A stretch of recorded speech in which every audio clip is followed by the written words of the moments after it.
Very good.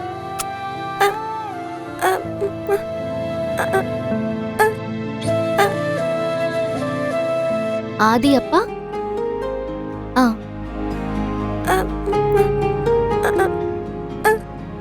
அப்பா நம்மள விட்டுட்டு போயிடுவாரான்னு கேக்குறியா?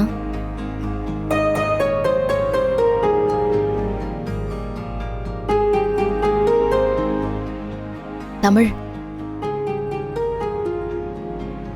அந்த கடவுளை நீ நம்புறியா?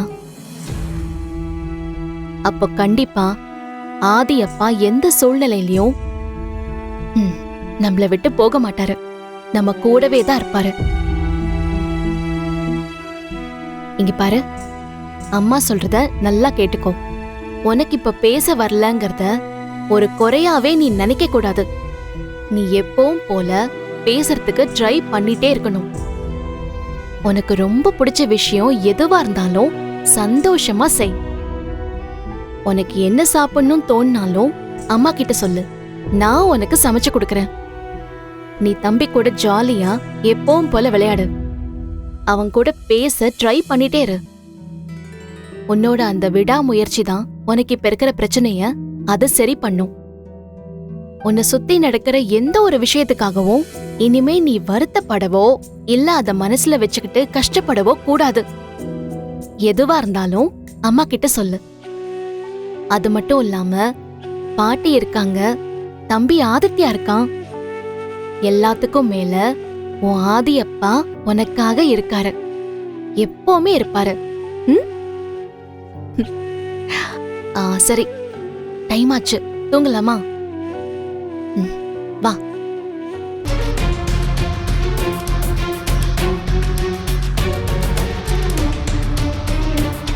என்ன மித்ரா, ஆதி சொல்ல போற முடிவை கேட்கறதுக்காக சீக்கிரமாவே எழுந்து வந்துட்ட போல. ஆமா நந்தினி, இதெல்லாம் நினைச்சு நினைச்சு நைட் எல்லாம் எனக்கு தூக்கமே வரல.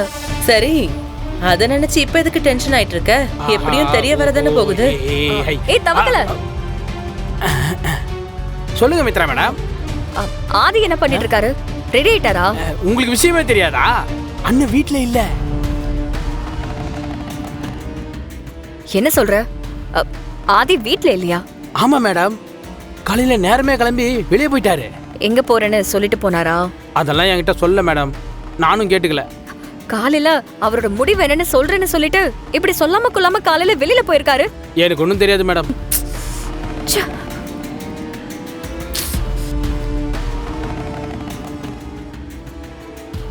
Mitra, are you all right? எங்கண்ணா என்ன எங்க இங்க ரைட்டா இருக்க விடுறாங்க? என்ன மித்ரா, என்ன ஆச்சு? காலையில எல்லாத்துக்கும் ஒரு முடிவை சொல்றேன்னு சொல்லிட்டு ஆதி இப்போ ஆளவே காணோம். ஏய், என்ன சொல்ற? இன்னும் சொல்றதுக்கு என்னன்னா இருக்கு? இப்படியே ஆதி நம்ப வச்சு கழுத்தை அறுத்துக்கிட்டு இருக்காரு. இதுக்கெல்லாம் என்ன முடிவுன்னு எனக்கு புரியல. ஆதி தான் கால் பண்றாரு.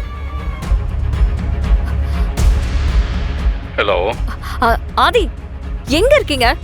மித்ரா, அது வந்து காலையில பேசிக்கலாம்னு சொல்லிட்டு நீங்க பாட்டுக்கு எங்க கிளம்பி போயிட்டீங்க. மித்ரா, இப்போ எதுக்கு நீ இவ்வளோ கோவப்படுற? நான் ஒரு விஷயம் சொன்னேன்னா அது கண்டிப்பாக நடக்கும். இப்போ நான் சொல்கிறத நீ பண்ண. உடனே எல்லாரையும் கூட்டிக்கிட்டு நம்ம சிவன் கோயிலுக்கு வந்துரு. சிவன் கோவிலுக்கா? ஆதி, அங்க எதுக்கு இப்போ வரணும்? அதுவும் எதுக்கு எல்லாரையும் கூட்டிட்டு வர சொல்றீங்க? மித்ரா, உன்னோட எல்லா கேள்விக்கும் நான் இங்கே பதில் சொல்லிக்கிறேன். கிளம்பி வா. நான் சொன்னது பாரதி குடும்பத்தையும் சேர்த்து தான். ஹலோ, போன்ல மாப்பிள்ள என்னம்மா சொன்னாரு? ஏதோ கோயில் கீழ்னு பேசிக்கிட்டு இருந்த மாதிரி இருந்துச்சு. நம்ம எல்லாரையும் கிளம்பி சிவன் கோவிலுக்கு வர சொல்லிருக்காரு பாட்டி. எதுக்கு? எனக்கு எப்படின்னே தெரியும். அத கேக்குறதுக்குள்ளதான் கிளம்பி வா, பதில் சொல்றேன்னு அப்படியே முகத்துல அடிச்ச மாதிரி போனை கட் பண்ணிட்டாரு. மித்ரா, இப்ப எதுக்கு நீ இதை பத்தி இவ்ளோ யோசிக்கணும்? எப்படியும் கோயிலுக்கு போனா என்ன விஷயம்னு தெரிய போதில்ல. அண்ணே, பிரச்சனை அது இல்ல. நம்மள மட்டும் கிளம்பி வர சொல்லியிருந்தா எப்பவோ கிளம்பி போயிருப்பேன். கூடவே பாரதி குடும்பத்தையும் சேர்த்து வர சொல்லியிருக்காரு.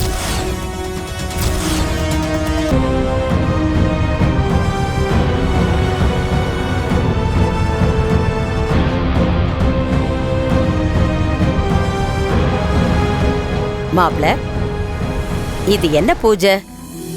எதுக்காக இதெல்லாம் பண்ணிக்கிட்டு இருக்கீங்க? நேத்து கூட இத பத்தி என்கிட்ட எதுவுமே சொல்லலையே. சொல்லி இருந்தா நாங்களும் சீக்கிரம் வந்திருப்போம்ல. இப்பதான் அவர் நம்ம கிட்ட எதையும் சொல்லிட்டு பண்றது இல்லையே பாட்டி. மாப்ள, எதுக்காக இந்த பூஜை? சொல்றேன் பாட்டி, ஒரு நிமிஷம் இருங்க.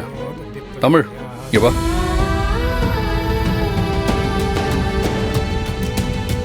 தமிழ், நான் சொல்றதை கேளு. இங்க வா.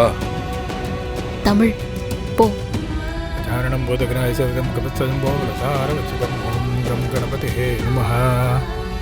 தம்பி, நீங்க சொன்ன குழந்தை இதானா? ஆமாங்க. உட்காருங்கம்மா.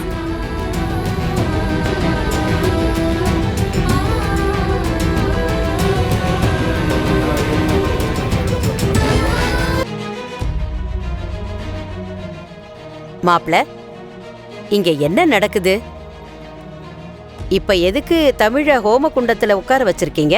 பாட்டி, நேற்று ஹாஸ்பிட்டல்ல தமிழுக்கு பணம் கட்டினதுக்கு எல்லாரும் சேர்ந்து தமிழுக்கும் எனக்கும் என்ன சம்பந்தம்னு கேள்வி கேட்டீங்கல்ல, அந்த கேள்விக்கு பதில் சொல்றதுக்காகத்தான் உங்க எல்லாரையும் இங்க வர சொன்னேன். என்ன மாப்ள சொல்றீங்க? அதுக்கும் இதுக்கும் என்ன சம்பந்தம்? இருக்கு பாட்டி. இன்னைக்கு உங்க எல்லார் முன்னாடியும் நான் தமிழ என் பொண்ணா தத்தெடுத்துக்க போறேன்.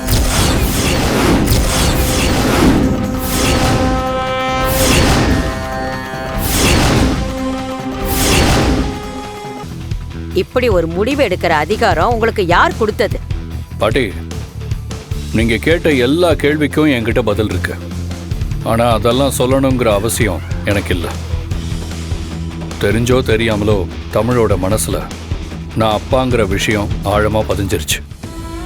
அவன் நான் அப்பா அப்பான்னு கூப்பிடுறப்போ நான் நிஜமாவே தமிழோட அப்பாவா நிறைய இடங்கள்ல உணர்ந்திருக்கேன். சில சமயங்கள்ல காரணம் புரியாம குழம்பியும் போயிருக்கேன்.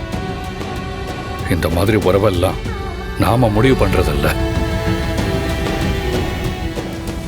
அந்த கடவுள் ஏதோ ஒரு காரணத்துக்காகத்தான் பாரதி குடும்பத்தை சந்திக்க வச்சு இப்படி ஒரு ஆத்மார்த்தமான ஒரு அன்பான பந்தத்தை எங்களுக்குள்ள ஏற்படுத்தி கொடுத்திருக்கார். இந்த குழந்தைக்கு அப்பாவா இருக்கிறத நான் என்னோட கடமையா பார்க்கிறேன். தமிழை யாரோ ஒருத்தியா என்னால பிரிச்சு பார்க்கவும் முடியாது.